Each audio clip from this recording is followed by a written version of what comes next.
appreciates more different kinds of music than you. That's obvious. But did you feel at the time, in the 50s, early 60s, a resentment of some of the white performers who were copying R&B stuff and selling more records than you and your contemporaries were? I just didn't object to it. I just felt that the music it wasn't that good to care about. Now, that sounds terrible, doesn't it? But I'm being honest with you. Maybe some exceptions, though. I mean, Elvis was a talented guy. Well, okay. Not necessarily. You know better than I. Yeah. Let me ask it differently. How good was Elvis?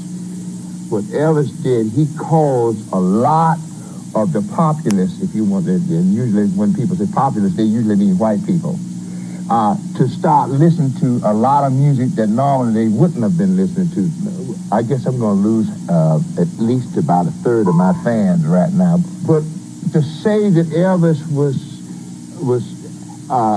so great and so outstanding, like they say, he's the king. I got in trouble because one guy asked me this question and I said the king of what, and he got mad at me. You see, I don't think of Elvis like that because I know too many artists that are far greater. And black people have been going out shaking their behind for centuries. What the hell's unusual about that shaking their hips and stuff? And that's all Elvis was doing, was copying that. He's the king and he's the... It's a piece of bunk. Sorry. Next question. Don't ask me no more about Elvis because I've gotten enough trouble as it is. I think you covered it, though. I don't think a follow-up is necessary. Okay. Well, you heard it from Ray Charles himself. Do me a favor, go ahead and hit that subscribe button, family. Come on back to see me. You know what I do here. Hit the like button, hit the share button, and comment, family. I'm trying to get into the algorithm. You already know the routine. Hit the Cash App and support me. There's another option under the video called Super Thanks, guys. You can donate there as well if you choose. And like how I always tell y'all guys, I appreciate you tenfolds over. And remember to come back and see me, all right? Let's jump into this reaction. Boy, oh boy, oh boy. In the words of Karen Hart Daddy, all right. I'm back again, family. Welcome. This is Drummer Boy 1980. Hope you're having a good day. If not, you know the old axiom, ask yourself why. And remember, happiness is an inside job and it will always be an internal affair, all right? We back with another Peace reaction, all right? Those guys over there are doing phenomenal work. Let's see what happened on this episode, guys. Get your popcorn ready. Let's go. Yay. Okay. So all I was going to say is that for me, I could care less about like political people, especially old white men's opinions, whether they're on the left or the right, they all racist to me. So I don't really care. All I care about is policy. Okay. And what policy benefits me. I could care less, about the whole, oh, he's racist, whatever. They're all racist. But in regards to the joke, I think that it's just kind of funny how, like, black people, it can always be a joke. But let somebody make some kind of Jewish joke or a joke about any other religious affiliated with white people, and it's a hard line. It don't matter if it's a joke or not. It's not going. But when we joke about... Is her service going in, or is that my service? No, that's hers. But she's full of shit. Kayla, you're full of shit. Black folks are the most jokety joke motherfuckers in the world. They joke on everybody. All races, black, white, Chinese, and they don't give a fuck. Black people is the only people that can call a white person goddamn a C word. They can they can make jokes about Jews. They can do everything. So what are you talking about? I don't know if anyone can make anti-Semitic jokes. I don't think so. Bullshit. What are you looking at? What comedy shows you looking at? That is never going to happen. Anti-Semitic jokes is never going to be funny. It's never going to be cool. It's never going to happen. Okay, tell me something. Tell me an anti-Semitic joke somebody made and it went well. Tell me. He's not saying that they're funny. What he's saying is we make them. And we know because... Like who was famous that made like an anti-Semitic joke that got no pushback? Dave Chappelle, I think. Dave Chappelle talked about all genders and races and... Okay, but like we're talking specific specifically. I mean, who can come up with a joke right off the top of their head? Come on, let's be for real. Oh, okay, so nobody knows. He's not even saying anybody. He's just saying we make them. Nobody knows because it doesn't happen because people know if they say something that you're gonna get canceled. They already know. I'm gonna be on my chaotic truth on this one. They don't joke on each other. If you look at the Jewish community, they hold themselves to the utmost standard. They don't joke on each other. They're not on the internet blasting their community. They're not doing any of that. They've held themselves to a standard, and therefore, because they expect everyone else to. So with us, we joke on everybody. We do the most craziest things on the internet. Mm-hmm. So we don't have a standard for ourselves. So it's easy to kind of pick at us, and then it gets us all emotional. You bet not. Why not? There's no standard that we have for the community to set for the world. Exactly. So it's like comparing apples to oranges when you talk about a standard and how we treat each other online, offline, compared to their community. You won't find them talking about their men or their women or their children or their community. So they have a standard for themselves. Yeah, especially on the internet. Globally, the African American community has done one thing across the board that is significant, that everybody across the globe recognizes, is that we know how to treat each other like shit. And we can spit a hot 16 too. Well. We need to dissect this and unpack this right here, guys. All right. Some things was true and some things was misinformation. You're not making no anti-Semitic jokes. Dave Chappelle did make a joke on his show called The Race Draft. That wasn't anti-Semitic. But you can ask any other stars that the Jewish community seemed to take it as anti-Semitic. They had to bend the knee. You heard me. They had to genuflex. They had to get down on the knees. Nick Cannon, LeBron James, and anybody else that tried it. So let's not sit here and act like anybody can just make any type of anti-jokes. No, that don't work. And we all know that's a lie. We all know. I don't care who tell you that. We all know that's a lie. Nobody can do that because you don't own nothing and they do. That's why. Because once you start running your mouth and doing certain things, people know this in Hollywood. The entertainers know it. The newscasters and everybody else know. If you run your mouth and do certain things, you're not going to get no jobs. No teams are not going to hire you. No anything. So let's not act like you can just do anything you want to do. Now, come on now. Now, let me address what Quest said. He said that we taught everybody that African Americans treat each other like crap, basically, right? Okay. I'ma just give you that one, okay? But now you have to factor in, it's more than African Americans here. Factor in that there are different cultures here that wear the uniform of Black Americans, okay? And whenever it's positive, it's all, I'm Nigerian, I'm Ethiopian, I'm Jamaican, I'm from Belize.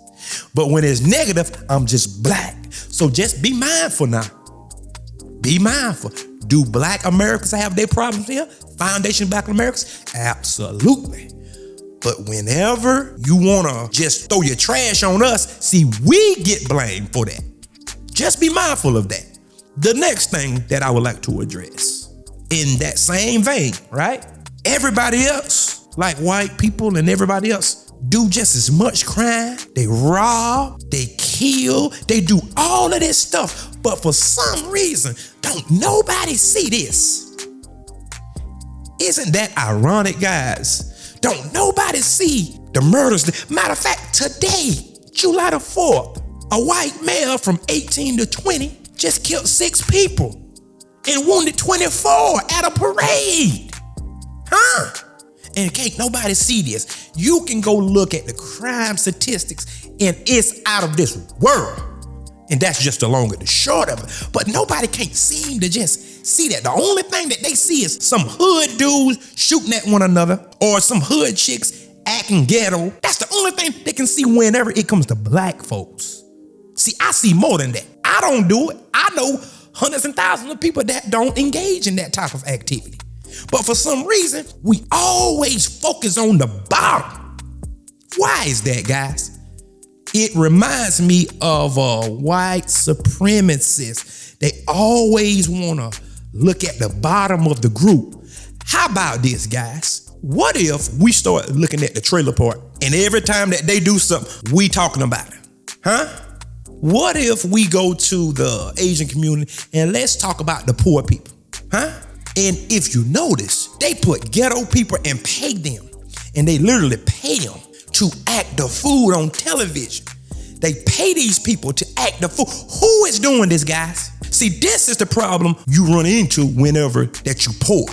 Because you would do anything for $1. That's why they keep you on your knees for the most part. Because you have to beg and gripe and do anything for $1.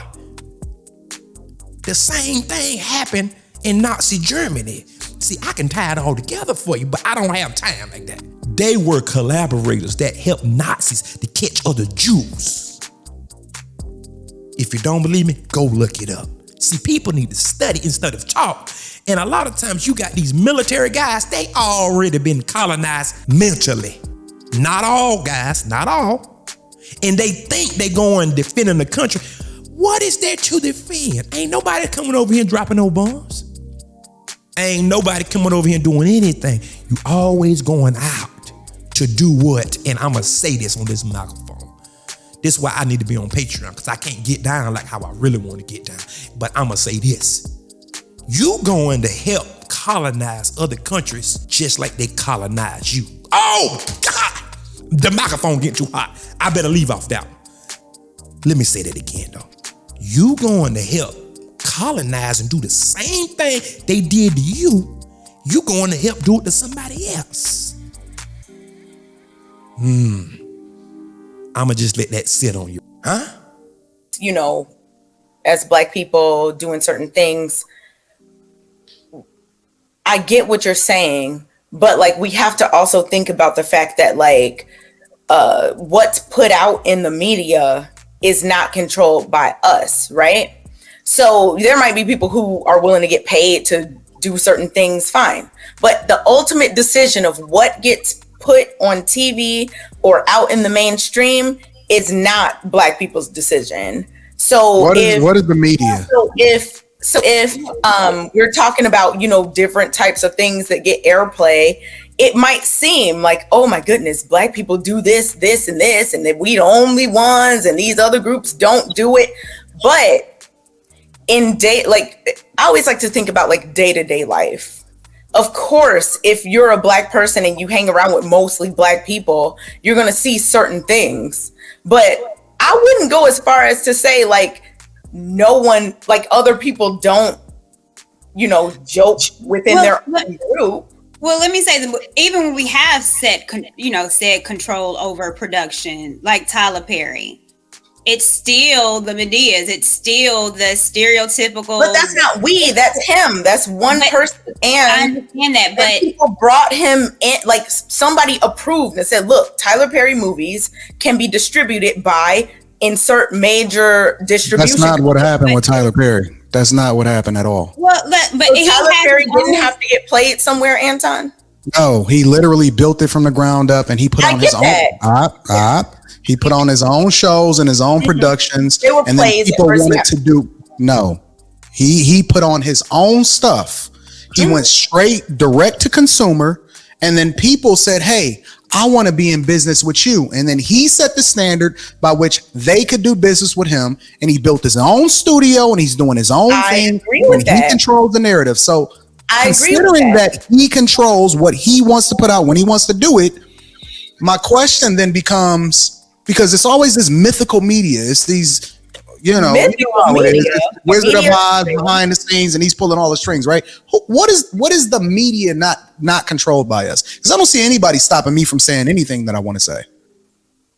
You don't hear people say, "Oh, be careful with that word" while we're here on YouTube.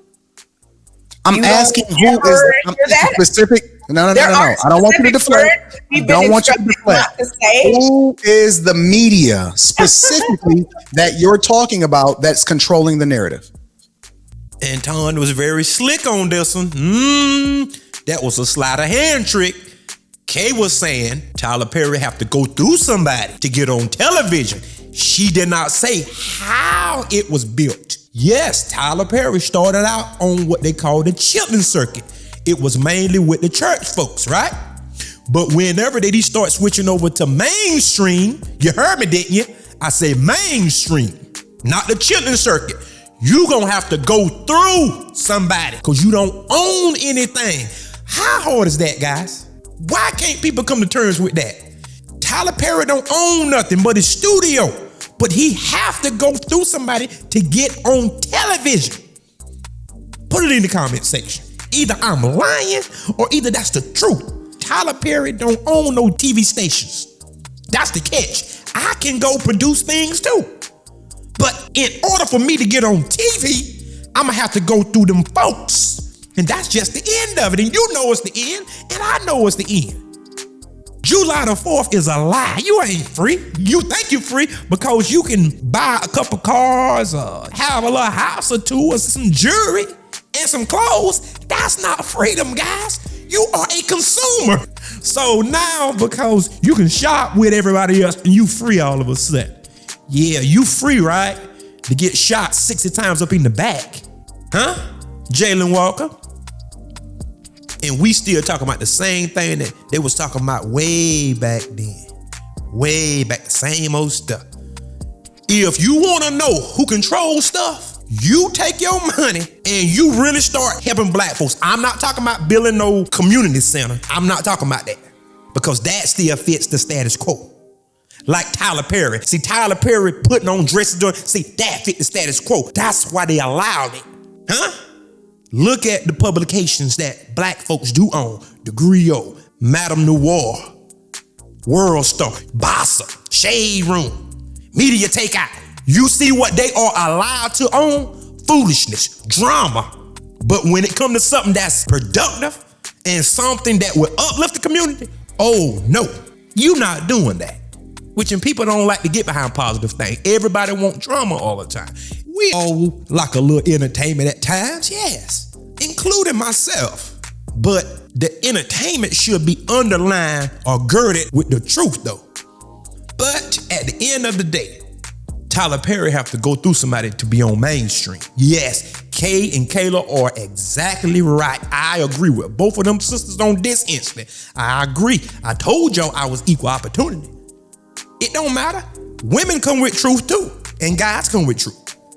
So I'm not on nobody's side. I'm on the truth side. I told you. I'm gonna drop my microphone right there, guys. Until next time, you know what to do for me. And remember, there is more. Peace.